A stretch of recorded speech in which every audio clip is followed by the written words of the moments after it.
എല്ലാവർക്കും നിംഷാസ് കിച്ചണിലേക്ക് സ്വാഗതം. ഇന്ന് നമുക്ക് ഗ്രീൻ പീസ് ഉപയോഗിച്ചിട്ട് വളരെ എളുപ്പത്തിൽ തന്നെ ടേസ്റ്റി ആയിട്ട് ഒരു പുലാവ് തയ്യാറാക്കാം. ഇതിൽ വെളുത്തുള്ളി, ഇഞ്ചി, അതുപോലെ സവോള അങ്ങനെ ഒന്നും തന്നെ ഉപയോഗിക്കുന്നില്ല കേട്ടോ. അപ്പൊ നമുക്ക് പെട്ടെന്ന് തന്നെ, അതായത് ടപ്പേന്ന് പറഞ്ഞ് തന്നെ തയ്യാറാക്കാൻ പറ്റും. അപ്പൊ നമുക്കിത് എങ്ങനെയാണ് ഉണ്ടാക്കണേന്ന് നോക്കാം.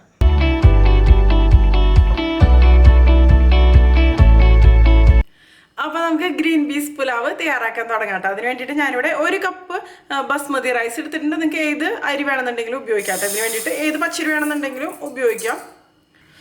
ഞാനിപ്പോൾ 250 ml ഈ ഒരു കപ്പിലാണ് കേട്ടോ എടുത്തിരിക്കുന്നത്. അല്ലാന്നുണ്ടെങ്കിൽ ഇതുപോലൊരു ഗ്ലാസ് ആയാലും മതി. ഇത് സെയിം മെഷർമെൻറ്റ് തന്നെയാണ് കേട്ടോ.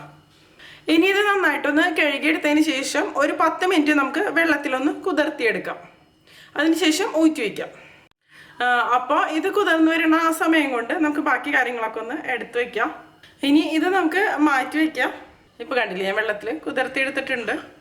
പിന്നെ ഞാനിവിടെ ഗ്രീൻ പീസ് എടുത്തിരിക്കുന്നത് ഈ അരി അളന്നെടുത്ത ആ സെയിം കപ്പിൽ തന്നെ 1 കപ്പാണ് കേട്ടോ. 250 ml കപ്പിൽ 1 കപ്പ് ഗ്രീൻ പീസ്. ഇതിപ്പോൾ ഫ്രോസൺ ഗ്രീൻ പീസാണ്. നിങ്ങൾക്ക് ഫ്രഷ് ആയിട്ടുള്ള ഗ്രീൻ പീസ് വേണമെന്നുണ്ടെങ്കിൽ ഉപയോഗിക്കാം കേട്ടോ. സാധാരണ ഈ ഒരു പുലാവിന് എന്താ പറയുക, ഉണങ്ങിയ ഗ്രീൻ പീസ് ഉപയോഗിക്കാറില്ല. പിന്നെ വേറെ ഒന്നും ഇല്ലാന്നുണ്ടെങ്കിൽ ഉണങ്ങിയ ഗ്രീൻ പീസ് വേണമെന്നുണ്ടെങ്കിൽ നിങ്ങൾക്ക് ഉപയോഗിക്കാമെന്ന് മാത്രം. അപ്പോൾ നമുക്ക് പുലാവ് തയ്യാറാക്കാൻ തുടങ്ങാം. അതിന് വേണ്ടിയിട്ട് ഞാനിവിടെ ഒരു പ്രഷർ കുക്കർ എടുത്തിട്ടുണ്ട്. ഇത് നന്നായിട്ടൊന്ന് ചൂടായിട്ട് വരുമ്പോൾ നമുക്ക് ഇതിലേക്ക് ഒരു 2 ടേബിൾ സ്പൂൺ എണ്ണ ഒഴിച്ച് കൊടുക്കാം. എണ്ണ ഇല്ലാന്നുണ്ടെങ്കിൽ നിങ്ങൾക്ക് നെയ്യ് ഇഷ്ടമാണെന്നുണ്ടെങ്കിൽ നെയ്യ് ചേർത്ത് കൊടുക്കാം കേട്ടോ. 2-3 ടേബിൾ സ്പൂണൊക്കെ വരെ നമുക്ക് ഇതിലേക്ക് ചേർത്ത് കൊടുക്കാൻ പറ്റും. ഇനി എണ്ണ ഒന്ന് ചൂടായിട്ട് വരുമ്പോൾ നമുക്കിതിലേക്ക് ഇതുപോലെ ഒരു കഷ്ണം കറുകപ്പട്ട ഇട്ട് കൊടുക്കാം.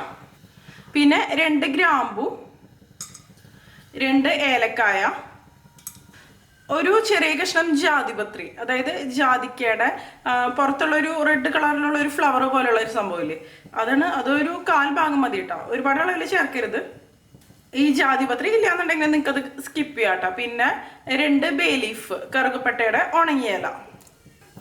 നമ്മളിതിലേക്ക് ചേർക്കണ ഈ ഹോൾ സ്പൈസസ് ഉണ്ടല്ലോ, ഇതിൻ്റെ അളവൊന്നും കൂടരുത് കേട്ടോ. കൂടി കഴിഞ്ഞ് കഴിഞ്ഞാൽ മസാലയുടെ ഭയങ്കര ഒരു കുത്തായിരിക്കും ഈ പുലാവ് കഴിക്കുമ്പോൾ. ഒന്ന് ഇളക്കി കൊടുക്കാം.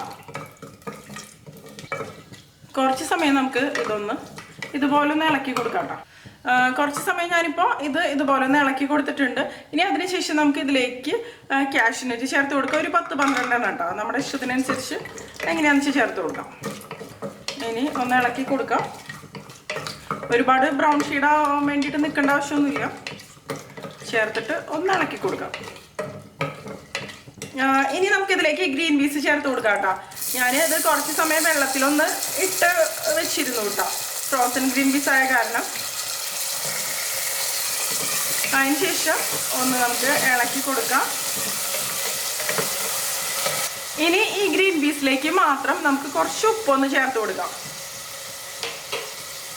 വളരെ കുറച്ച് അളവിൽ തന്നെ മതി കേട്ടോ.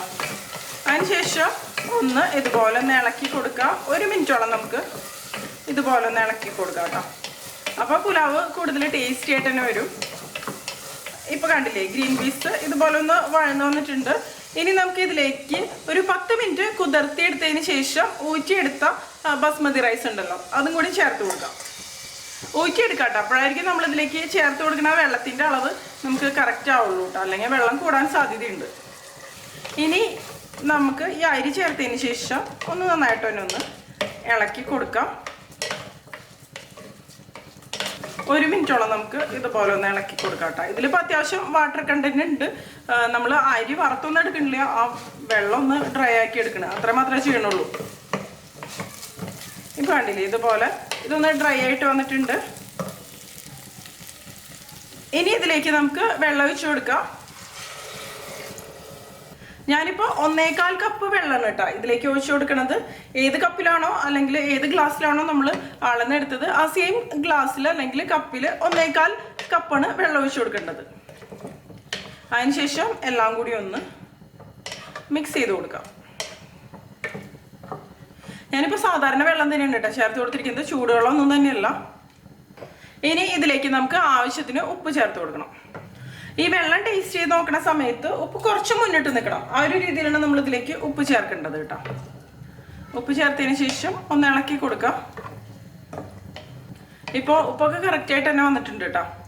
ഇനി ഇത് നന്നായിട്ട് തന്നെ ഒന്ന് തിളച്ച് വരട്ടെ. നിങ്ങൾ ഇതുവരെ നിംഷാസ് കിച്ചൻ സബ്സ്ക്രൈബ് ചെയ്തിട്ടില്ല, ഈ വീഡിയോ നിങ്ങൾക്ക് ഇഷ്ടപ്പെട്ടു എന്നുണ്ടെങ്കിൽ ഒന്ന് സബ്സ്ക്രൈബ് ചെയ്തോളൂ കേട്ടോ. അപ്പോൾ മാത്രമേ ഞാൻ ഇനി അപ്ലോഡ് ചെയ്യാൻ പോണ വീഡിയോസിന് നോട്ടിഫിക്കേഷൻസ് ഒക്കെ തന്നെ നിങ്ങൾക്ക് കിട്ടുള്ളൂ കേട്ടോ. ഇപ്പൊ കണ്ടില്ലേ, വെള്ളം നല്ലപോലെ തന്നെ തിളച്ച് വന്നിട്ടുണ്ട് കേട്ടോ. വെള്ളം തിളച്ച് വന്നതിന് ശേഷം നമുക്ക് കുക്കർ അടയ്ക്കാം. അതിനുശേഷം വെയിറ്റ് ഇട്ട് കൊടുക്കാം. ഇനി ഹൈ ഫ്ലെയിമിൽ വെച്ചതിന് ശേഷം ഒരു വിസിൽ വരണവരെയാണ് നമ്മളിത് കുക്ക് ചെയ്തെടുക്കേണ്ടത് കേട്ടോ. ഒരുപാട് സമയം കുക്ക് ചെയ്തെടുക്കേണ്ട ആവശ്യമില്ല, ബസ്മതി റൈസ് അല്ല, പെട്ടെന്ന് തന്നെ കുക്കായിട്ട് വരും. ഹൈ ഫ്ലെയിമിൽ വെക്കുക, അത് പ്രത്യേകം ശ്രദ്ധിക്കുക, അല്ലെങ്കിൽ വെന്ത് കുഴഞ്ഞു പോകാൻ സാധ്യതയുണ്ട്. അതുപോലെ ഒരു വിസിൽ വന്നതിന് ശേഷം കംപ്ലീറ്റ് പ്രഷർ പോയതിന് ശേഷം മാത്രം തുറന്ന് നോക്കാം കേട്ടോ. അപ്പോഴായിരിക്കും അരി വെന്തിട്ടുണ്ടാവുള്ളൂ കറക്റ്റായിട്ട്, അല്ലെങ്കിൽ അരി വെന്തിട്ടുണ്ടാവില്ല. അപ്പോൾ അതൊന്ന് ശ്രദ്ധിച്ചാൽ മതി. ഇപ്പോൾ കംപ്ലീറ്റ് പ്രഷർ പോയിട്ടുണ്ട് കേട്ടോ. നമുക്കിതൊന്ന് തുറന്ന് നോക്കാം.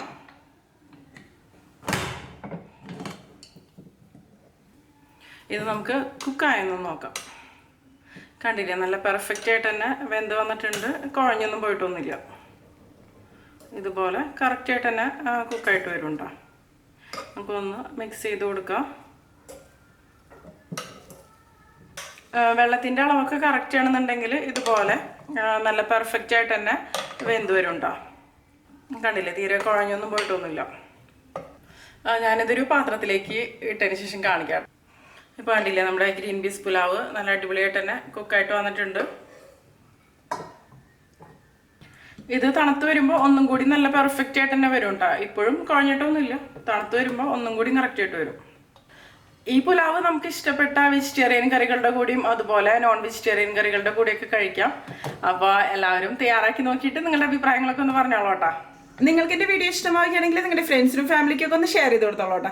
അതുകൂടാതെ നിങ്ങളുടെ അഭിപ്രായങ്ങളൊക്കെ ഒന്ന് കമൻറ്റ് ചെയ്യുക. അപ്പോൾ മറ്റൊരു അടിപൊളി റെസിപ്പി ആയിട്ട് നമുക്ക് വീണ്ടും കാണാം.